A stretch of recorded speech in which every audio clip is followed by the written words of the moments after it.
Bonjour. Alors, ici, on a un problème de géométrie, un joli problème de géométrie, très intéressant. Donc, on nous donne cette figure géométrique, on nous donne donc la distance PS, ST et puis TQ. Donc ici 6, 8 et puis 7.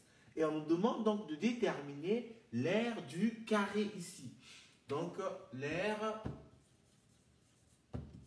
de, allez, A, B, C, D.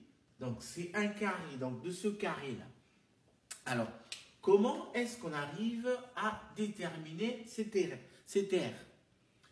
Alors, c'est pas évident, mais c'est pas non plus compliqué. Donc, on doit devoir y arriver. Voilà. Donc, ce qu'on va faire dans un premier temps, c'est par exemple, je vais tracer cette droite ici, qui fait ça. Alors, donc, je fais ça, donc ça passe par là, voilà. Donc, ici, par exemple, je vais l'appeler le point M. Voilà.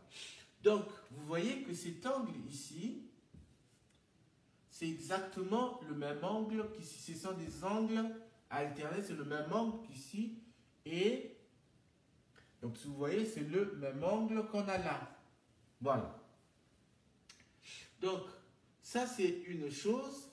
Deuxième chose qu'on peut remarquer, c'est que ces triangles, donc le triangle APS, le triangle S, ou voilà, MST, et le triangle CTQ sont des triangles qui sont similaires.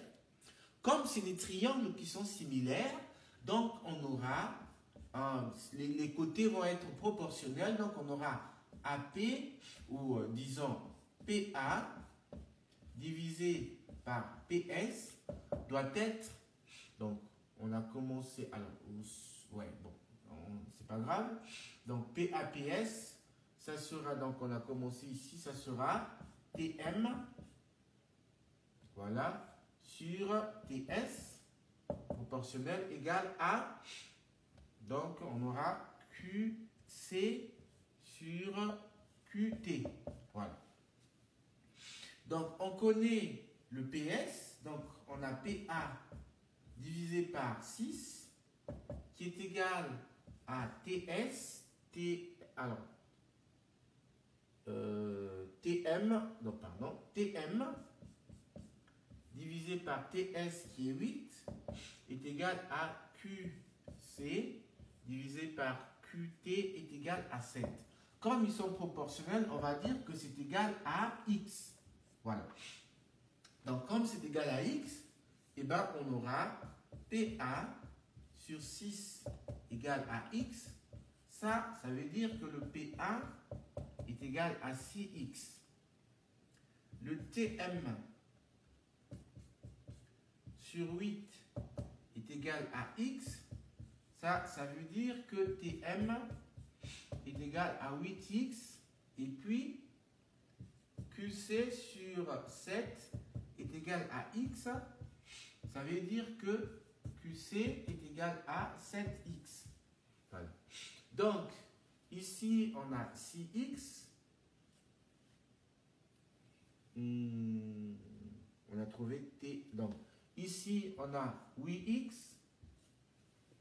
Et puis là, on a 7X. Voilà. Donc, ça, c'est la première chose qu'on peut déjà faire. Alors, autre chose qu'on peut faire,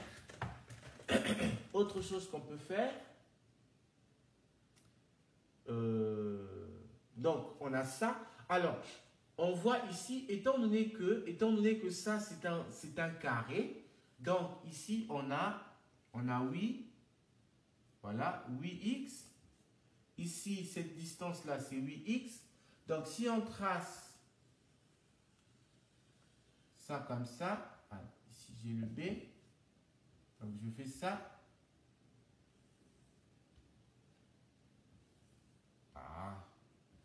Voilà.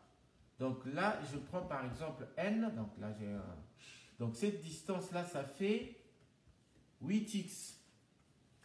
Donc, voilà. Maintenant, ce qu'on va faire, on va considérer, donc considérons le triangle, alors, NPQ. Donc, d'après le théorème de Pythagore,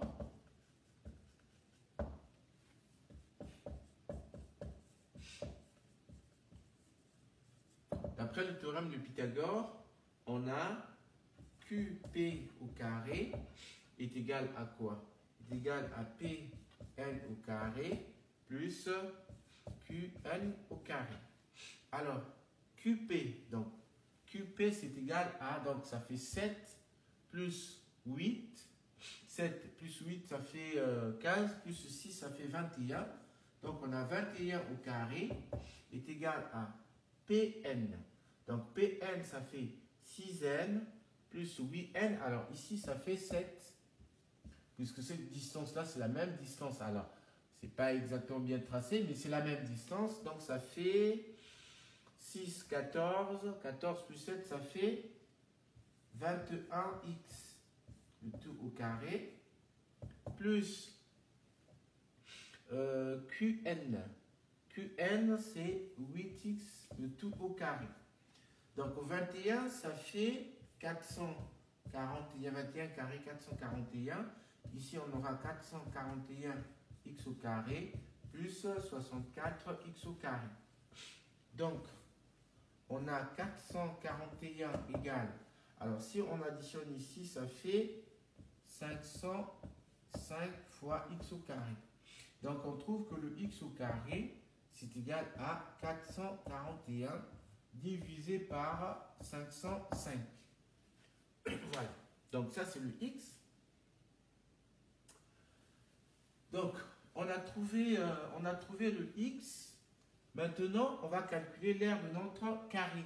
Comme c'est un carré, alors on va dire l'aire de A, B, C, D, c'est égal à, donc comme c'est cette aire-là, ça nous fait 8 fois x, le tout au carré.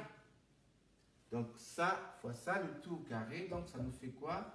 64 fois x au carré. Or le x au carré, on l'a trouvé que c'est égal à ça. Donc ça nous fait 64 fois 441 divisé par 505. Voilà. Donc, si je prends ma calculatrice, qu'est-ce que ça me donne?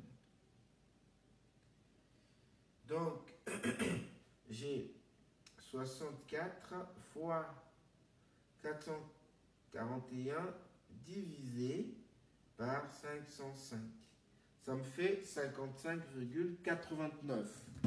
Donc, approximativement égal à 55,89. Donc, voilà l'aire de notre carré ici. Merci beaucoup.